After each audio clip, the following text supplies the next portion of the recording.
আচ্ছা আমরা এখন কই যাব? আমাদের নতুন বাড়িতে। তোমার বাড়ি আছে? হ্যাঁ, তোমার জন্য তো কিনেছি। আমরা বিয়ে কখন করব? আজকেই করবো। আমার না ভয় লাগতেছে। তো ভয় লাগলে আসছো কেন? এমনি বলো কেন? আমার বাড়ির জন্য আমার কষ্ট লাগতেছে। এদিকে তাকাও, ভালোবাসো তো আমাকে? আচ্ছা আমি যা জানতে বলছিলাম মাংস। এগুলো দিয়ে তুমি কি করবা? দেখোই না কি করি। আর এই যে তোমার আইসক্রিম খাও। রাশেদ, আমার মাথাটা কেমন জানি ঘোরাচ্ছে। তাই?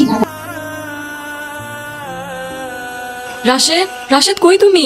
তোমার রাশেদ তোমারে বেচা দিয়া ভাইগে গেছে। বিশ্বাস হচ্ছে না? কারোরই হয় না। সালা ভালোবাসাই এমন, চোখের সামনে খুন করে রেখে দিলেও খুনির খোঁজ পাবে না। আমি কিছু করি নাই, আমি কিছু জানি না, আমারে মাফ করে, আমারে ছাইড়া দেন। কাঁদো, চিল্লাও, যা করার এখান থেকেই করে নাও। তোমাকে যেখানে নিয়ে যাচ্ছি নিজের ইচ্ছা একটা নিঃশ্বাসও নিতে পারবে না। আমি আপনার পায়ে পড়ি, আমারে যাইতে দেন।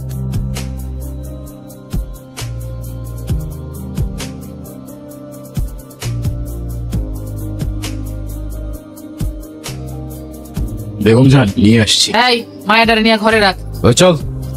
কিরে বেটা, কি হয়েছে তোর? আমি আর পারতেছি না বেগম জান, আমাকে যেতে দাও না বেগম জান। জিল্লা লাশ হয়ে ঘুরতেছি বেগম জান। বেগম জান রে একা ফেলে চলে যাবি? আমারে কি তোর মা মনে হয় না? তুমি ভালো করেই জানো এই লালকুঠিতে তুমি ছাড়া আমার আর কেউ নাই। সবকিছু আমার ভেতর থেকে আটকে আছে। এদিকে আয়।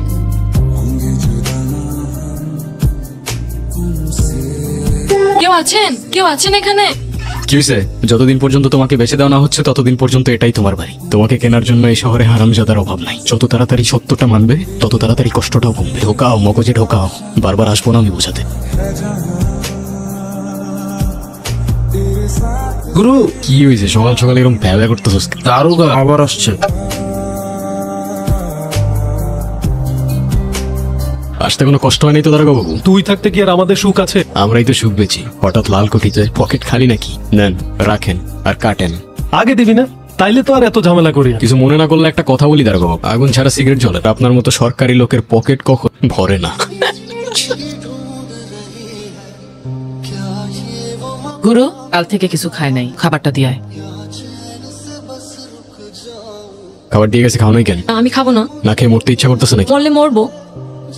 তোমার তো জ্বর, কাউরে বলো নাই কেন? গুরু, কি হয়েছে কাকা? মালিকের ইজ্জত দিয়ে কথা বল। রোজ রাতে যে ইজ্জত বেচে তার আরো ইজ্জত লাগবো কাকা। তারকা যদি এখন কোনো কাহিনী করে তাহলে জবাব কেন দিব তোর মায়? মানা মানা আমার মা নিয়ে কোনো কথা বলো না। জানে মেরে দিব, লাশ ফেলে দেবো, এখানেই পুঁতে দেবো সালা। মালার জন্য খুব ভালো একটা খদ্দের পাইছি। মালা কোথাও যাইবো না, মালার গায়ে জ্বর। বেগম জান, তুমি কিন্তু কাজটা ঠিক করতেছো না। তুমি এখন যাও। যখন ওপারে চলে যাবো ক্ষমা করতে পারবা? আমি হইলে পারতাম। শালা এমন একটা জায়গায় আটকাই গেছি না, বিশ্বাস নিতে পারি। বাঁচতে ইচ্ছা করে না। তোমার জন্য আমার মায়া হইতেছে, কিন্তু আমি তো মায়া করতেই জানি না। এইটা একটু আমার বাপজানের কাছে পৌঁছে দিতে পারবেন?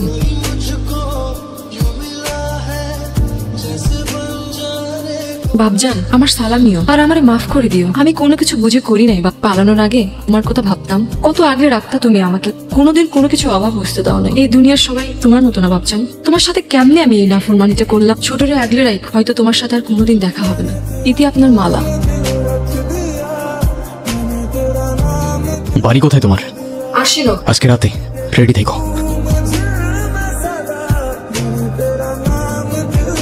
সময় নাই বেশি, তাড়াতাড়ি চলো।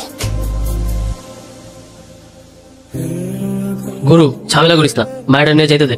তোর বাপের মাল তো আইলিয়া যাস।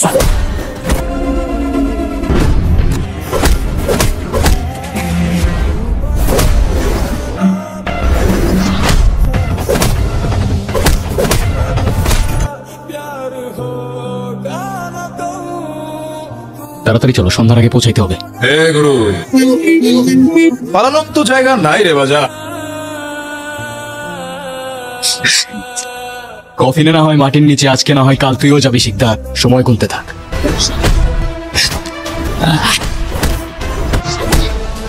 গুরু, আমারটা খায় কইরা বাইচাছস, আমারই ছবল মারতাছস। খোদার বান্দা, খোদাই খাওয়াইছে, খোদাই বাঁচাইছে। নিজেরে খোদা ভাবিস, খোদা ছাড় দেয় কিন্তু ছাইরা দেয় না। গুরু, সারা জীবন তো একটা জিনিসই খুঁজছ, তোর মা। তোর মা আর কেউ না, বেগম জান।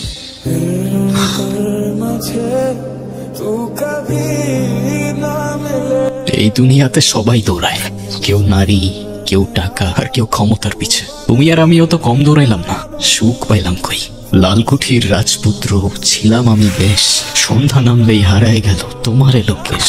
খোদার বান্দা, খোদাই নিবে, নিঃশ্বাস আমার শেষ। অচেনা এক স্টেশন যাবে, গুরু এক্সপ্রেস। হ্যালো হোয়াটসঅ্যাপ গাইস, কার কি অবস্থা? আশা করি সবাই অনেক অনেক ভালো আছেন। তো আজকের ভিডিও ছিল মূলত নির্জন নাহুয়েল, মানে ওনার কথা, মানে ওনার যে ভয়েসটা আছে, মানে ওনার ভয়েসের প্রতি আমি একজন ছেলে হয়ে আমি নিজেই ক্রাশ খাই। মানে এটা কিন্তু ভাবার বিষয় যে আমি একজন ছেলে হয়ে আর ছেলের প্রতি ক্রাশ খাচ্ছি, তা ভয়েসের উপরে। আসলে কিন্তু দুর্দান্ত নির্জন নাহুলের যে নাটকগুলো আছে অস্থির, মানে আমার ভালো অ্যান্ড হচ্ছে আমার পছন্দের একজন অ্যাক্টর, অনেক সুন্দর। মানে ওনার স্ক্রিপ্টগুলো যে লেখে ওনার ডিরেক্টর, আমার যতগুলো আমি নির্জন নাহুলের নাটক দেখছি তো প্রায়গুলোই দেখছি যে ওনার নিজের হাতে লেখা স্ক্রিপ্টগুলো, ওনার নিজের হাতে লেখা। তো একটা মানে মানুষের ভিতরে মস্তিষ্কের ভিতরে যদি ব্রেন থাকে, সেই ব্রেনটাকে কাজে লাগাতে হবে, এটাই কিন্তু মূলত কথা। নির্জন নাহুল সেটাই করছে।